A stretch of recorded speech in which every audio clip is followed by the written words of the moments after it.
Hey there, fellow travelers. Mark here with Wolters World, and today we are in beautiful, historic Charleston, South Carolina. And today what we have for you are the don'ts of visiting Charleston. And I want to start off with one that my local friends have really asked me to talk about, and that is, don't mistake every home that looks historic to be a historic home that you can visit.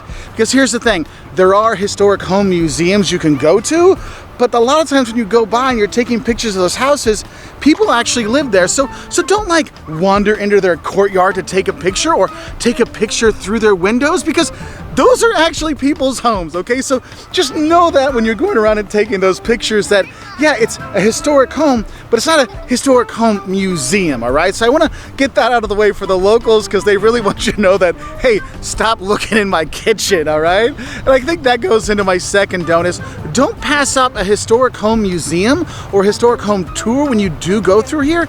Even if you're just doing the carriage rides that stops outside and gives you the history of some of the homes, it's worth doing. But if you go to places like the Nathaniel Russell House Museum, that's really great to see. Or the Aiken Red House. I mean, you can get a really good house museum tour to get a feel of the history and learn more about the city without intruding onto people's private property, okay? So I want to kind of give you a heads up for that. And if you want to learn more tips about Charleston from the locals, I got something for you. Don't forget about happy hour. From 4 to 7, a lot of bars and restaurants around Charleston has a happy hour with reduced price drinks and reduced price food, and the locals go to that as well. So you have an opportunity to hang out with the locals and meet them, because they actually are very nice and they're going to share that time with you, but also you can bring down the cost of your visit to Charleston as well by enjoying those happy hours. Now, when you talk to locals at a happy hour, they might not mention City Market, but when you read the blogs, you watch the vlogs, you look at the tourism information from here, they're going to talk about City Market. And if you're not sure what City Market is, it's basically a covered market that's like a few blocks long that you can walk through. And I want to tell you this, don't get overwhelmed when you go to City Market, because it's an enclosed space, you know, in each block, and it's not a lot of space for people to walk, and there's artists on the sides, and it gets really packed and really scrunched up, and people go slow, and you get frustrated, and sometimes it can be a bit overwhelming, especially if you got the heat and the humidity of the summer going on. It can be a bit much, and when you go through, like every block, you can like pop out, because there's doors on the side, so you can get out, but you might be a little underwhelmed with the artsy stuff that's there, because some stuff's cool, like the sweetgrass baskets. That's a cool thing to check out and get when you're here if you're looking for a local souvenir. But a lot of times when you go through, it's kind of stuff you see at art fairs everywhere, so it's not like super like, wow, this is amazing. It's just like, oh, okay. So if you go through a couple of the market halls and then you want to kind of skip out, it'll be okay. But don't get overwhelmed with the people that are in there, because it can get a little frustrating. I saw some frustrated tourists when they were in there, and I won't lie, I was one of those frustrated tourists when I was in City Market.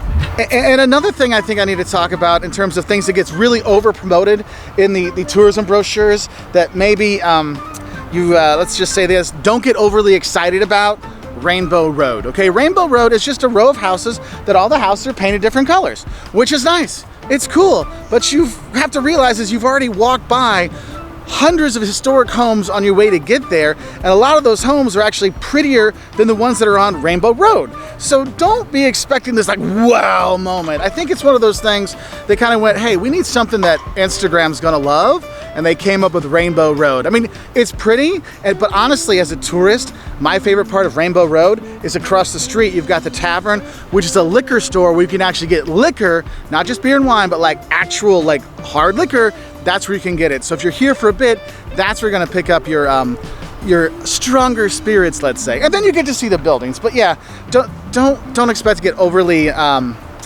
excited when you see Rainbow Road. Now, another thing I want to say when you come here is this is called the Holy City, right? And I got to tell you this, don't get deja vu with all of the churches, because yes, there's a church right there, there's a church right there, there's a church over there. I mean, there's so many churches, there's so many steeples around Charleston.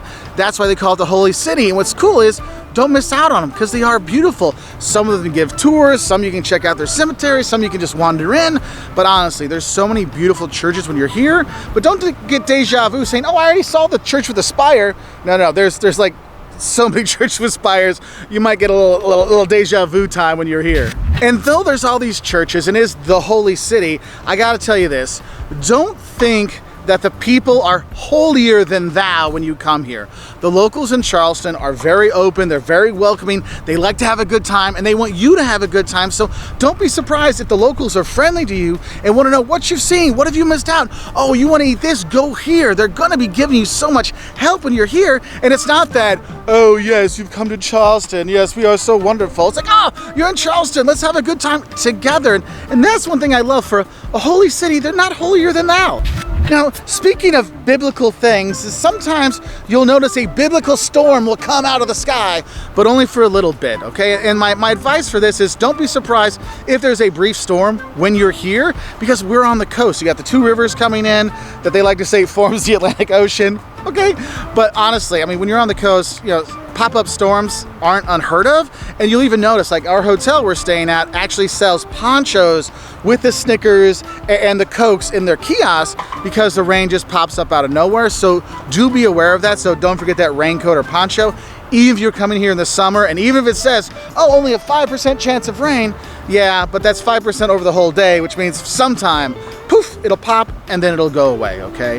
But a thing that comes with that rain, my next don't for you is don't mess with the flooded streets, because Charleston's very low, okay? Like low, like ground level low, okay? So when there is rain, some of the streets do flood, and you do not want to be walking through the flooded streets, and you definitely do not want to drive your car on the flooded streets here, because if you're renting a car, probably your rental car agreement will not cover you with flood damage, okay? So when it's raining, high ground, let it go, eventually the water will go away and you'll be okay, but don't mess around with those flooded streets.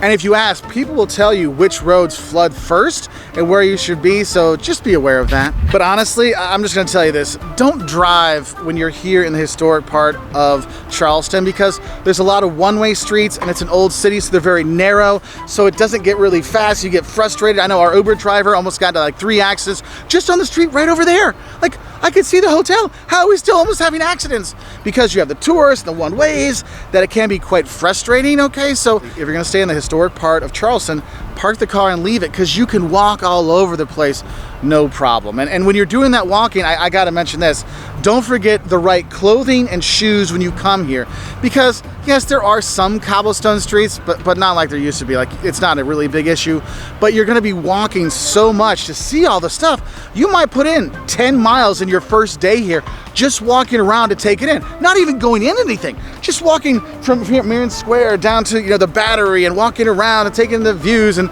seeing the pineapple fountain and everything, and you're like, oh wow, I just walked 20,000 steps and I didn't get in anywhere yet. So you need to have the right shoes for that, but also with the heat and the sun, especially in the summer, have your hat, have your sun protection. You want to be careful with that. Like I said, with a poncho, you got to be prepared for it. And whenever you're coming here, one thing you never forget to bring, don't forget to bring your manners. People here in Charleston are polite. You are holding that door for people. You are holding the elevator for the family coming down. You do have your yes ma'ams, no ma'ams, yes sirs, please sirs. You do that because the locals will as well, and they kind of expect you to do that too. Now I know I said that people have manners when they're here, and you should have manners too.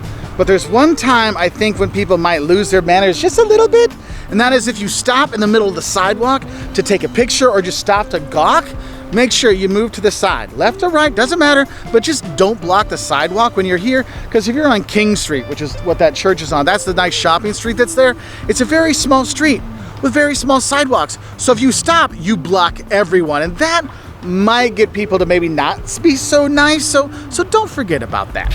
Now let's move on to happier things. Food! And one thing you're not gonna have a problem with when you come here to Charleston is the food. It's phenomenal, whether you're having your shrimp and grits or frogmore stew, or you're just gonna have some she crab soup. I mean, there's so many great restaurants, so much great food here, you're gonna love it. And one thing I gotta tell you is if you're gonna be coming here and you wanna eat at any specific restaurant, don't forget to make reservations, because even the locals know the best places book up.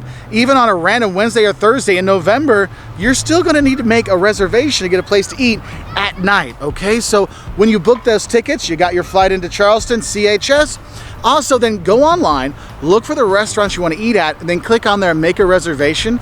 You can do it online, so then if you want to get to Charleston Grill, or if you want to go to Poogan's Porch, you can do that without worrying if you can get a spot, okay? So reservations are key. Another thing is, if you don't get reservations, don't worry about it. But if you do come here and you see a line, you don't have to wait in a line for food when you're here. There's so many great restaurants that if there's a place that says, oh, it's gonna be an hour wait, just keep wandering. You're gonna see more beautiful churches, obviously, more beautiful homes, more beautiful architecture, and there'll be another fantastic restaurant. We'll have a shorter wait, okay? So don't worry if you don't get in your favorite spot because you forgot reservations. There's another great restaurant around the corner.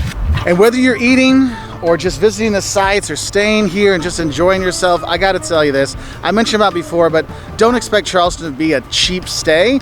The food adds up and the drinks add up, and they do really good cocktails here, which costs a lot more than just a beer, so your prices kind of add up quickly when you're here. But for me, the most expensive stuff is actually accommodation.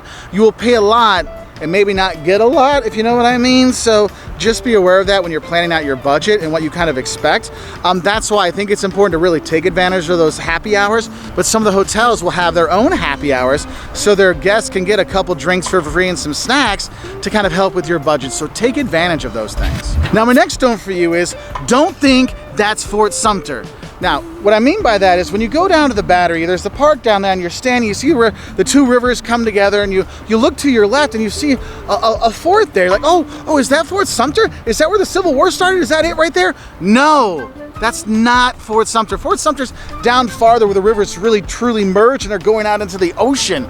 That's down there. Like, you take a ferry out to get to Fort Sumter and do the tours. Don't miss out on Fort Sumter to learn about history, okay? And also that ferry ride, you get to see the city from the water. That's really pretty. But that little castle-like thing, that's Pinckney Castle, okay? That's what's the one you see right from the Battery when you look to the left, whereas Fort Sumter is way down the way, all right? I mean, honestly, don't miss out on going to Fort Sumter, because when you come here, this is part of American history. And what's cool is it's Fort Sumter National Monument, and they actually have a visitor center where you can go through and it gives you, there's exhibits and explanation what's going on. What's cool is it's right next to the South Carolina Aquarium, which is a really good aquarium. And this place here with the National Monument, you actually, let me make you throw up spinning around. This is where you get that ferry that takes you out to Fort Sumter. And what's cool is you go out down the river, and you have a great view of the city when you go along the way. So it kind of kills two birds with one stone. You get a great little ferry ride and you get to learn some history. So don't skip out on Fort Sumter when you come here. Now, since I talked about the ferry to go to Fort Sumter and we're kind of getting away from the historic district, I think that's another thing to mention. Don't think Charleston is just that historic district. Yes, you can just stay at the historic district and love your time in Charleston. It is totally fine.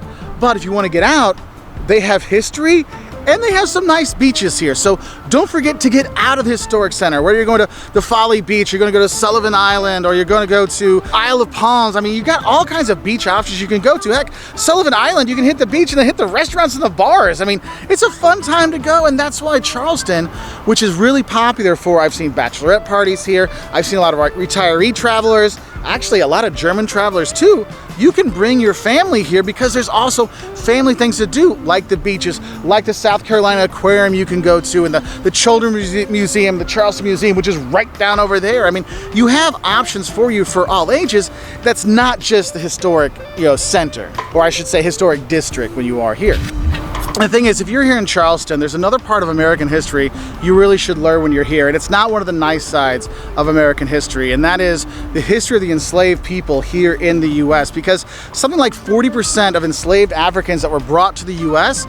came through the ports of Charleston. So you have a lot of history here, and it's not a good history, but it's a history we need to learn. And so you can go around town and learn about that here in the historic part of Charleston, but also don't forget to go out to the plantations and see what life was like for people on the plantations. Yes, you get the beautiful plantation homes, but now you're going to see that they have interpreters there that talk about what it was like for the enslaved people that were there, and you might get to see some of the enslaved people's cabins and where they lived. And what's really an important part, I think, of history here is you can ask the tough questions about things at the plantations, and they're going to tell you about it. Whereas before it kind of got glossed over, and now, look, this is part of our history. You can have that when you're there. So, if you want to just see the plantation, the beautiful houses, and the gardens, you can do that, but you can learn a lot more when you're there. So whether you take a tour that will take you to different plantations or go on your own, you can do that. I mean, some of the kind of nearby bigger plantations you can go through, there's Magnolia Plantation, you got Drayton Hall, you got Boone Hall,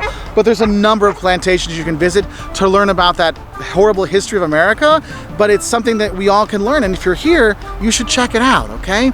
And then I want to talk about something that if you're coming to Charleston, it's not really something you're going to deal with here in the historic part, but if you're staying out on the islands or farther inland, or you're renting someplace, or you're going golfing, don't mess with the alligators.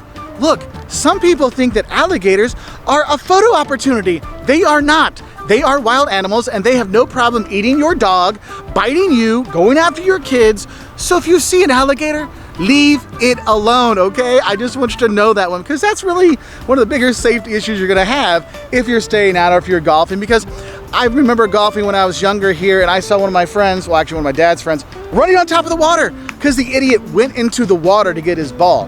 No, no, no. If the ball goes in the water in golf, just say bye-bye and move on, all right? So I hope this helps you know a bit more of what you don't do, which actually is more of what you do when you come here to Charleston, because from the history, the food, the architecture, the people, this is a wonderful spot. So whether you're walking through the Battery or you're checking out the historic homes or you're just checking out the million churches or just trying to digest the great food, hey, also on Saturdays right behind me here, they have a farmer's market. Go grab a bag of boiled peanuts. You're welcome, all right? So have a great time. I'll say bye from here in Charleston.